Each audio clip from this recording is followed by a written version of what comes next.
Jasveer Singh from Sikh PA, who's been active on the scene in Canada, and we'll be talking to him about what's been going on there and getting updates from him with the Hardeep Singh Nijjar case that happened last week. And so let's just jump into this. How you doing, boy? Sabi, right? Yeah, Tico? I'm good, VG. Yeah, all good. Thanks for So, having me. what's been happening in Canada? So, we know that the intelligence services haven't really come out and provided an update. But what have you been hearing, and what's the updates that you've had so far with the Hardeep Singh case? Sadly, not any real updates. Sorry about the police sirens in the background.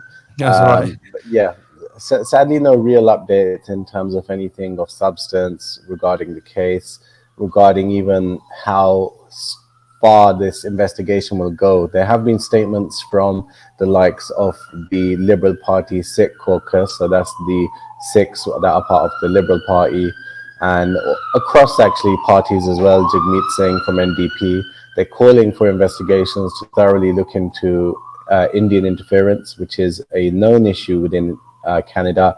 It's been raised by senior security analyst experts that are experts of national security threats and have worked for the Canadian government in such roles. They've said India is interfering within Canadian day-to-day life, and specifically in terms of targeting Sikhs. But there's at the minute no real update in terms of like where the investigation is going to go, any leads, any arrests, nothing of that kind, unfortunately, I guess. So what's the general view of the Sikh community in Canada? Do they think that that it was the Indian government, or do you think that they think that it had something to do with Malik, who was killed a couple of years ago? What's the actual story behind this? I mean, is there some sort of evidence that can link it to the Indian government and say that it was an inside job between the Canadian government and the Indian government, or was it just the Indian government acting on its own? They've sent their agents over there. I understand that just a few days ago at the funeral, there was someone that was caught filming, and now we've seen all the pictures that have come out, and they've been pictures of his phone. The contacts that he had in his phone were of police officers, of intelligence services, of Indian intelligence services, officers' names, officers, all their details and stuff, and it was a lot of information on his phone, which was very abnormal. And that person was caught by the Sikhs in the funeral. Have you got some sort of update on him as well? Because I believe he was arrested, wasn't he? Yeah. So let's start with that. We will get through all of those questions that you asked there because there's some important ones.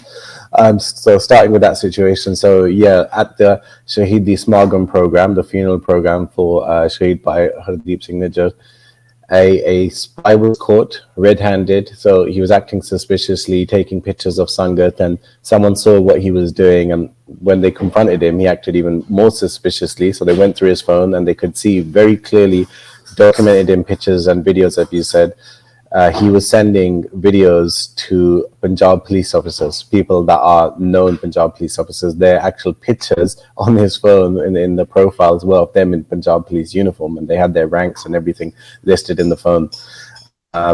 Now, you asked, was he arrested? This is where it gets a bit murky, because so Sangat saw this, they acted upon it. Hundreds of people witnessed the situation unfold, although perhaps not all of them knew exactly what was happening, but they saw somebody being apprehended, let's say, and passed over to Canadian authorities there, the RCMP, Royal Canadian Mounted Police, that's the title. But now where it gets a bit murky is that the police have come out and said officially no one was arrested, but this person was seen being talked to by police, being questioned by police, and then led away from the grounds. And so some assume that's an arrest, but it wasn't an official arrest, but he was at least detained. That unfortunately has left us in a situation now where a lot of the community is wondering, like, well, what's next? We clearly caught someone that was carrying out spying activities for the Indian state, and if there's no follow-up investigation, then real serious questions are going to have to be asked of what the Canadian authorities are up to, and what they consider these issues to actually be. Is somebody allowed to do such a thing, or would it be classified as, I've already read up on this thing, it should be classified as espionage, as a national threat when somebody is filing information that way to an authority, especially in light of what could be considered a terror attack when somebody has just been murdered a week earlier. So yeah, in that situation, at the minute, it's, again, sadly, with all of these situations, it's a bit murky. I can't give you anything of substance in terms of what's going to happen next, or a concrete update, but it's just a case of now there's being a bit more pressure put on the RCMP, the local police force, to address what exactly happened when they spoke to this individual. If they didn't arrest him, then what did they do? Are they going to follow up with an investigation about these accusations, which are documented, they're concrete, they're not just, allegations that need to be checked again? He was sending information to Indian authorities. So is that something that he can be investigated for, arrested for? That's yet to be seen. Just want to go back to what you're asking in terms of what the community thinks about this, because I think that's an important thing. There was one thing I wanted to add to that. Sorry, Yeah, please do. one of the things I wanted to add to that was the Canadian spy agency warned Hardeep Singh Nijjar of a threat to his life. That was prior to him being killed, and it was known knowledge by the Sikh community in Canada. A lot of people knew about it, and from my understanding, he went off the scene for a little while as well. Where the Sangat said to him, please, for your own safety, just be safe. And they took him away and they kept him unknown location. But he decided to come back at his own risk. So, but why was it that the Canadian agency told him that his life was at threat, but they couldn't tell him from who it was at threat from? And I mean, that question kind of makes one think that, is it possible that the Canadian government has concluded with the Indian intelligence services and they've allowed this to go on in their country? And because do you think that the Sikh community sees it that way right now? Because the way things are looking, it does very seem like that, it's a very laid back response from the government, from the police force, the intelligence services. It's like, oh yeah, but we told you so. But okay, exactly. You told him, and it's like, but he's, then what? Who is it coming from though? Exactly. So yeah, I mean, just to get onto that, because this is, again, very important. There was a speech by a local national community figure in Canada called by Maninder Singh. He's a spokesperson for both BC God Orders Council and the Ontario God Orders Committee. Very, very well-respected figure in Canada and beyond for his seva when it comes to the Khalistan movement and beyond, in Sikh education in general. He literally openly said that when the Canadian authorities are speaking to people like himself and Hardeep Singh Nijjar, and I attended many talks by Hardeep Singh Nijjar, and he would speak openly about this in a very comical way. Actually, he really didn't care. He was a fearless man. He would say, "Oh, they're telling me and Pai Maninder Singh we have to wear bulletproof vests, and you have to do this and that, and because our lives are such under threat." And in his speech, Maninder Singh outlined that all the Canadian intelligence services, the CSIS, said to them was, your life is under threat, and that's it. We're not going to do anything about it. We're not going to tell you how to keep yourself safe, other than you have to leave your family. In some occasions, they threatened to actually take away the children of Pai Maninder Singh because he was putting them under threat by God knows what, but just by being himself, and because his life was in danger, so he was the one who had to leave. And then he actually posed a question during his speech. And so what are you saying to us then, that we should just go hide and wait to die somewhere away from our family? Like, what are we meant to do? Are we allowed to protect ourselves now? Are we legally now allowed to be, for example, able to carry guns or get the licenses to, wear protective gear, have bulletproof vehicles, things of that nature? And basically nothing was done. So you already said it does paint a picture where a lot of people are suspicious about possible collusion between Canadian authorities and Indian authorities, because if this was so well known, if Hardeep Singh Nijjar was for probably like 10 years talking openly about the threat to his life coming from India, then why wasn't more done? Why hasn't there been a thorough investigation about, where this is coming from, who potentially could be a threat to the likes of Hardeep Singh Nijjar and also Bhai Singh. And just an important aspect of the question you asked, so what did the community feel about this? I would say unequivocally, a massive section of the community, the section that actually follows such issues, and they will turn up to protest, whether it's for Bhai Singh or anything else, farmers protest, things like that that happened before.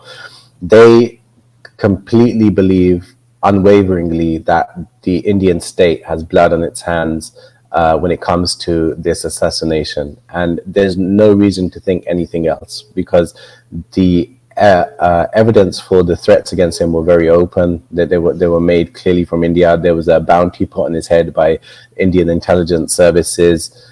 So yeah, there's really very little to point anywhere else. I will raise as well, you mentioned the murder of Rupudaman Singh Malik, which happened last year.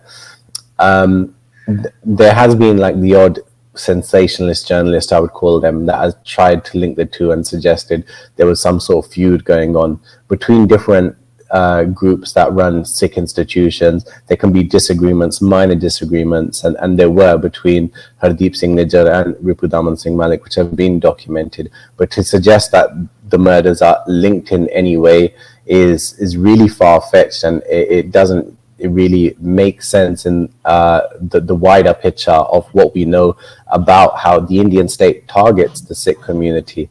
So at the end of the day, who done it? It might be the people that were caught for Rupudaman Singh Malik's murder. They are believed to have been, although police haven't come out and said, but contracted killers that were part of a gang somewhere in Canada that were hired and paid to do a hit like that. And beyond that, who hired them, why they hired them, we haven't got anything back yet. We haven't had anything concrete. I'm sure the investigations are probably still ongoing. How much they're being prioritized by the Canadian authorities is hard to say. But again, just to underline, the community does believe the Indian state has blood on its hands when it comes to the assassination of Hardeep Singh Nijjar. So the Canadian Sikh community does feel let down and unsafe in Canada. Is that? Very, very fair to say, definitely, because again, Hardeep Singh Nijjar's situation, of course, but then Bhai Singh has been very clear about this, and there's been other community figures that I'll mention. Gurkirat Singh, who's on Instagram quite a popular figure as Kota Guru, a respected community figure and educator of the Sikh faith. He's been open again about threats to his life, and Canadian intelligence services speaking to him about threats to his life. There's at least like 3 to 4 other figures, and just in a wider frame of things, when somebody is caught sending pictures of random sangat to Indian authorities, to Punjab police, what's that going to make the average Canadian Sikh feel like? They're going to, yeah, my picture might be out there with Punjab police now, so next time I go to Punjab, who knows what's going to happen. So it's not a case of just feeling unsafe in Canada, it's also beyond, and that ties into many different things. There's a whole avalanche of online threats that have been dished out to all different types of people. There's a bit of a division being caused in the community, where some people have actually been very disrespectful to the way that Sikhs have marked the assassination of Hardeep Singh Nijjar, and the growing support, it seems, for the Khalistan movement, which is being fueled again by like just really disrespectful rhetoric online from the Indian IT cell army, which is a very well-known weapon of the Indian state. So yeah, there's definitely a feeling of not being too safe in Canada or beyond from Canadian Sikhs at the minute, and authorities not protecting them. How do you think by Hardeep Singh Nijjar's death's gonna impact the Sikh community and the campaign for Sikhs for Justice? Very good question. Sorry, I just want to add one thing. The Singhs that I've been told they're in danger, they're not looking for protection from the Canadian government, but the Canadian government has a basic job to do. We pay taxes for a reason. And the thought is that, are we being treated differently? Are Sikh activists being treated differently? And the answer actually at the minute seems to be yes. But back to your question, how do you think the community will respond? How will things unfold? I think the first thing to say is that any such leader that's a really charismatic figure that was used to kind of being the main voice, often the final voice at programs and events, and probably for decision making and so forth, losing such a figure is always going to be hard to get over with. It's going to mean that the teams that were doing the kind of seva around him, they're going to have to consolidate, they're going to have to work together, and have to find different ways and different mechanisms within themselves as a structure, as an organizational structure, to do the work that he did and continue that on.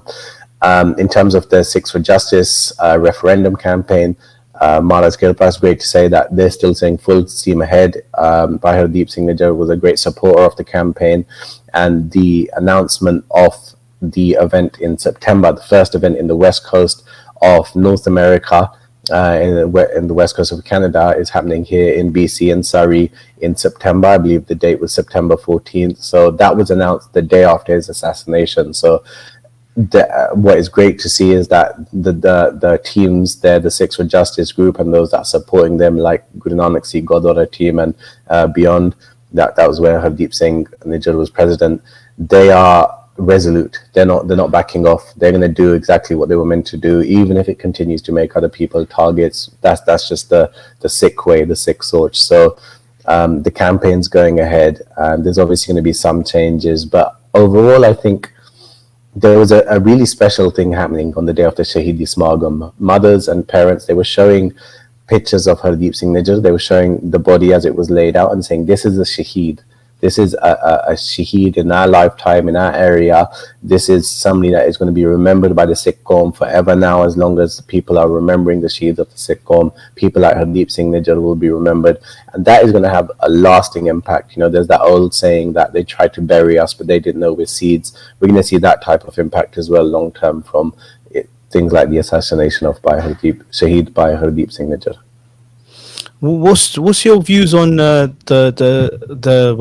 suspicious death of Avtar Singh Khanda in the UK, and then you had Paramjit Singh Panjwa from Pakistan, and these are Sikh activists who are potential Sikh leaders for the future.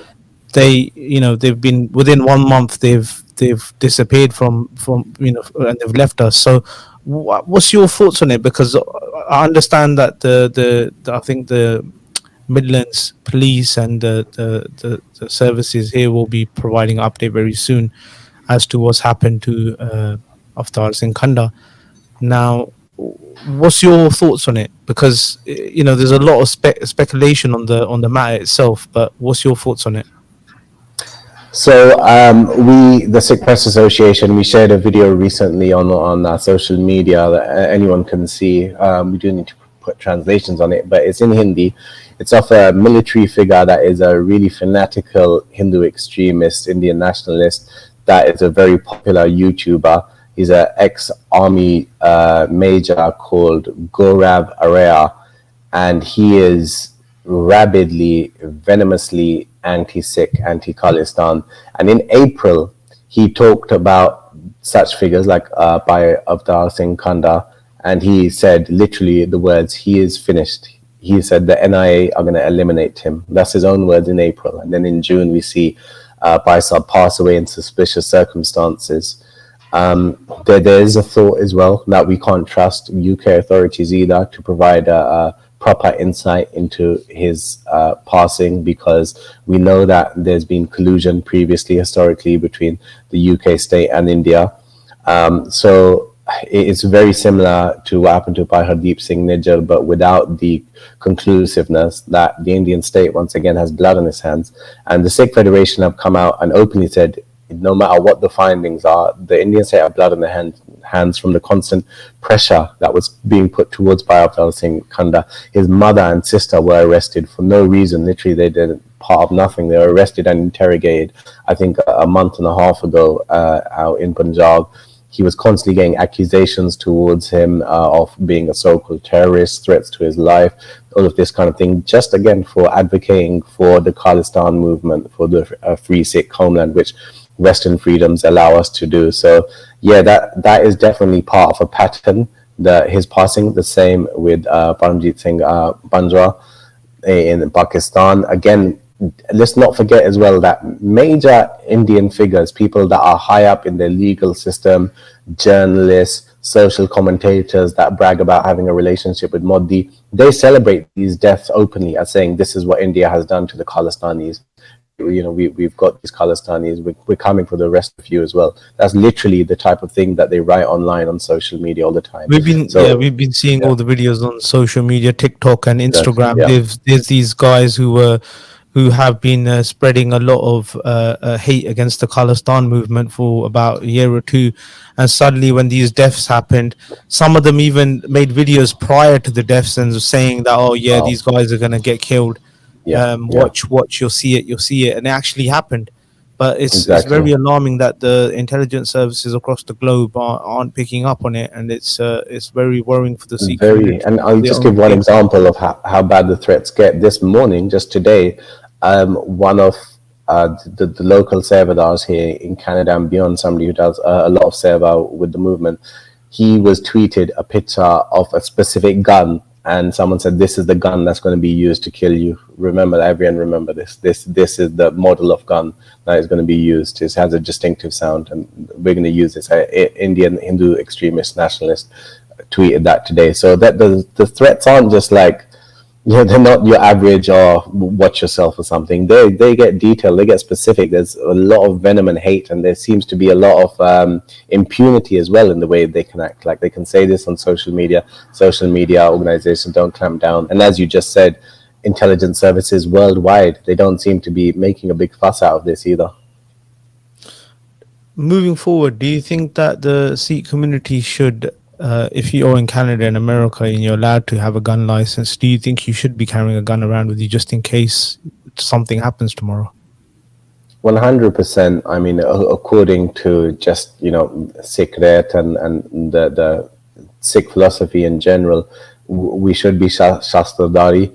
That, of course, as signified by Santji back in the 80s, that has to come with a certain lifestyle as well, making sure that, we're not just treating Shastra weapons as a commodity, as is done in some countries where it's just something you can buy as any other item, like a product, and just store away.